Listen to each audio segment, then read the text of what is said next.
Beloved actor Matthew Perry, best known for his role as Chandler Bing on the iconic sitcom Friends, has tragically passed away due to a fatal overdose of ketamine.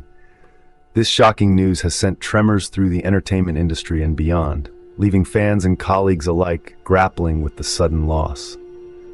Among the grief and disbelief, a disturbing narrative has begun to emerge. 5 individuals, including Perry's personal assistant, 2 doctors, and a woman referred to as the Ketamine Queen, have been apprehended and charged in connection to the actor's untimely demise. Allegedly, they were instrumental in providing Perry with the ketamine that led to his overdose. The indictment suggests that Perry's assistant and acquaintances collaborated with the doctors to secure large quantities of ketamine, with one of the doctors even referring to Perry as a cash cow. The assistant is believed to have administered multiple doses of ketamine to Perry, ultimately leading to his fatal overdose. The question now is, how could this have happened? What led to this tragic end? Matthew Perry was not just a Hollywood star. He was a man who, like many, struggled with addiction. Known for his iconic role as Chandler Bing on Friends, Perry was more than just the witty character he portrayed on screen. He was a man with a life that extended beyond the spotlight, a life that was marked by personal challenges and struggles. Born in the late 60s, Perry was thrust into the world of showbiz at a young age, and with that came pressures that few can understand. His talent for comedy was undeniable, earning him critical acclaim and worldwide fame.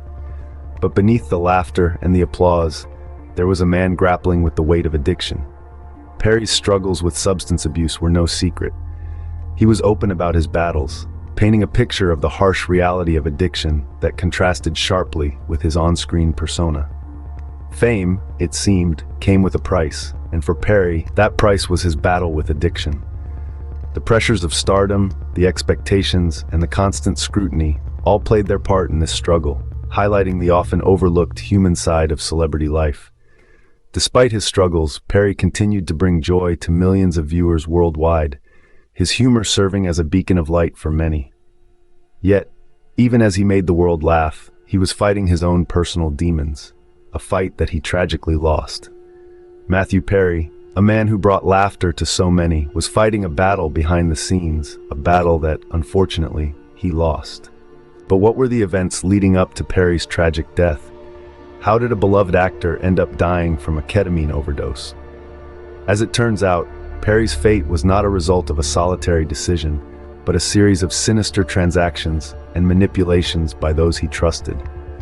5 individuals, including Perry's personal assistant, 2 doctors, and a woman infamously known as the Ketamine Queen, were charged in connection with his fatal overdose. These individuals worked together to procure large quantities of ketamine for Perry, with one doctor referring to Perry as a cash cow in text messages. It was Perry's own assistant who administered multiple doses of ketamine to him, leading to his untimely demise.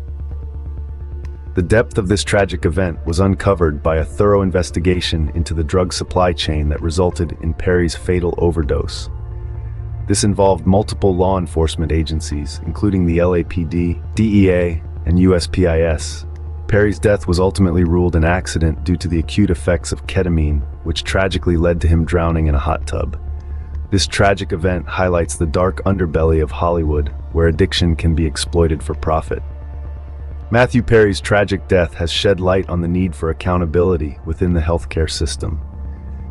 This incident is not an isolated event, but a reflection of systemic issues that need to be addressed.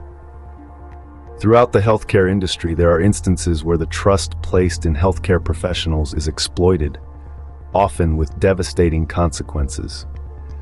A key aspect of this is the handling of addiction treatment. Addiction is a complex disease that requires a comprehensive and sensitive approach. However, as we've seen in Perry's case, this is not always the reality. Some healthcare providers can be swayed by financial incentives, prioritizing profit over patients' well-being, leading to the unethical distribution of harmful substances.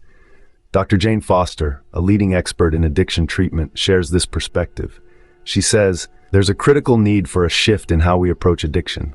It's not just about treating the symptoms, it's about understanding the whole person, their environment, and addressing the root causes." This incident also underscores the importance of accountability. Without stringent checks and balances, it's all too easy for unethical practices to go unchecked. As Dr. Samuel Harper, a medical ethicist, puts it, accountability in healthcare isn't just about preventing mistakes. It's about creating an environment where the well-being of the patient is the highest priority. As we mourn Matthew Perry, we must also reflect on the importance of accountability in healthcare. His death should not be in vain. It should serve as a wake-up call to address these serious issues.